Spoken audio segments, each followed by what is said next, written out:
देखिए, आज हम क्लास 10th का मैथमेटिक्स वृत्त से संबंधित क्षेत्रफल बताने जा रहे हैं। 3 सवाल आपको बता चुके थे। आज हम चौथा सवाल बताते हैं। चौथा सवाल क्या कहता है, ध्यान दीजिए। चौथा सवाल कहता है कि किसी कार के प्रत्येक पहिया का व्यास 80 सेंटीमीटर है। यदि यह कार 66 किलोमीटर प्रति घंटा की चाल से चल रही है तो 10 मिनट में प्रत्येक पहिया कितना चक्कर लगाती है। मतलब पहिया के चक्रों की संख्या ज्ञात करना। ठीक है, तो पहिया के चक्रों की संख्या कैसे ज्ञात करेंगे, चलिए ध्यान दीजिए। सबसे पहले यहाँ पर लिखेंगे सोल्यूशन।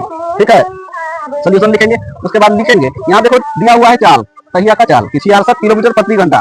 66 किलोमीटर प्रति घंटा का मतलब क्या होता है? 66 किलोमीटर प्रति घंटा का मतलब होता है कि 1 घंटा में 66 किलोमीटर दूरी तय करती है। तो यहाँ पर हम लिख देते हैं कि कार द्वारा 1 घंटा में तय दूरी, कार द्वारा 1 घंटा में तय दूरी, कितना दूरी? 66 किलोमीटर। ठीक है, 66 किलोमीटर। कार द्वारा 1 घंटा में तय दूरी 66 किलोमीटर। अच्छा, 1 घंटा को हम 60 मिनट लिख सकते हैं, क्योंकि 60 मिनट बराबर होता है 1 घंटा। तो हमने लिखा 60 मिनट में तय दूरी। तो 60 मिनट में कितना दूरी? दूरी तो यही हो जाएगा 66 किलोमीटर। लेकिन हम चाहते हैं कि 66 किलोमीटर को मीटर में बदल दें। तो कैसे बदलेंगे? तो किलोमीटर को मीटर में बदलने के लिए 1000 से क्या करते हैं? गुना करते हैं। तो 1000 से हमने गुना कर दिया, ये हो गया अब मीटर में। अब इस मीटर को अगर सेंटीमीटर में बदलना है तो कितना से गुना करना होगा, जानते हैं? 100 से गुना करना पड़ेगा। चलिए, तो 100 से हम गुना कर दिए तो ये आ गया सेंटीमीटर में। क्या चीज में आ गया? सेंटीमीटर में आ गया। तो 60 मिनट में आ गया कितना? इतना सेंटीमीटर दूरी तय करता है कार का पहिया। समझ रहे हैं? हाँ, अब देखिए, तो 60 मिनट में, तो 1 मिनट में निकाल लेते हैं। 1 मिनट में तय दूरी कितना हो जाएगा भाई? 60 मिनट में इतना, तो 1 मिनट में कितना? तो 60 से भागा दे देंगे इसी को। तो क्या है? 66 पर 5 जीरो, 2 3 4 5 जीरो, अब बटा 60 कर देंगे। तो एक लड्डू खा जाइए और 6 से इसको काट दीजिए। 6 और 4 में 0 दे दिए, मतलब 11 पर 4 जीरो, इतना सेंटीमीटर। 1 मिनट में कार द्वारा तय दूरी कितना हो गया? 10,000। हाँ, इतना सेंटीमीटर दूरी तय किया। ठीक है, लेकिन कहा कि यहाँ पर कह रहा है, क्या कह रहा है कि 10 मिनट में प्रत्येक पहिया कितना चक्कर लगाती है। तो 10 मिनट में पहले हम दूरी ज्ञात कर लेते हैं। यहाँ लिखेंगे कि 10 मिनट में तय दूरी, 10 मिनट में कितना दूरी तय होता है? 1 मिनट में कितना दूरी? इतना दूरी। तो 10 मिनट में तो 10 से गुना कर देंगे, 10 से गुना कर दीजिए। तो ये हो गया 11 पर कितना जीरो हो जाएगा? 5 जीरो हो जाएगा। 1 2 3 4 5 जीरो, इतना सेंटीमीटर दूरी तय करता है 10 मिनट में। ठीक है, अब आपको बताना है कि 10 मिनट में तय तो दूरी इतना किया, लेकिन कई चक्कर लगाया, पहिया कई चक्कर लगाया। तो यहाँ पर लिखेंगे कि 10 मिनट में पहिया के चक्रों की संख्या, पहिया के चक्रों की संख्या क्या होगा? कई बार नाचेगा पहिया। तो चक्रों की संख्या बराबर होता है सूत्र की कुल दूरी बटा पहिया द्वारा 1 चक्कर में तय दूरी।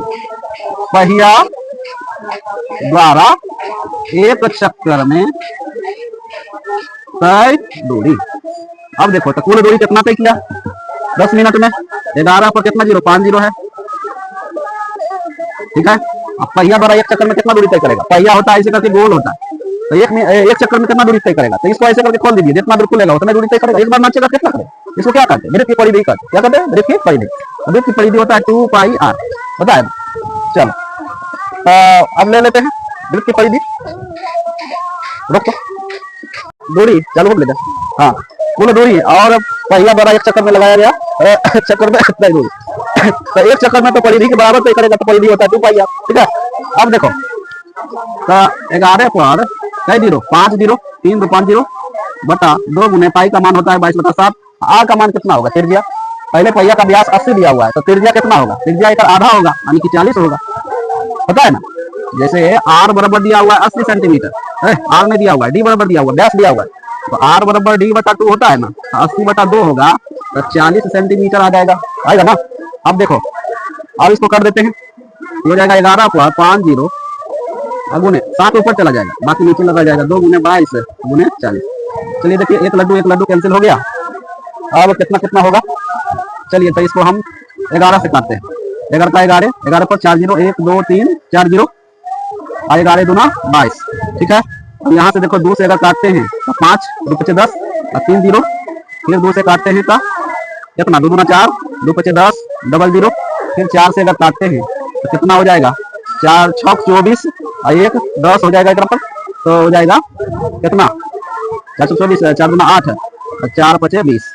अब देखो, अब इधर 6 से 25 हो गया, और यहाँ पर है 7, तो 7 से गुना कर देंगे तो 7 पचे 35 के 5, 7 पचे 35 के 5 बाकी 7 पचे 35 के 5 बाकी 3, 7 में 14, 14 3 17 के 7 बाकी 1, 7 42, 42 1 43, यानी कि चक्रों की संख्या 4375, 4375 चक्र होगा आंसर।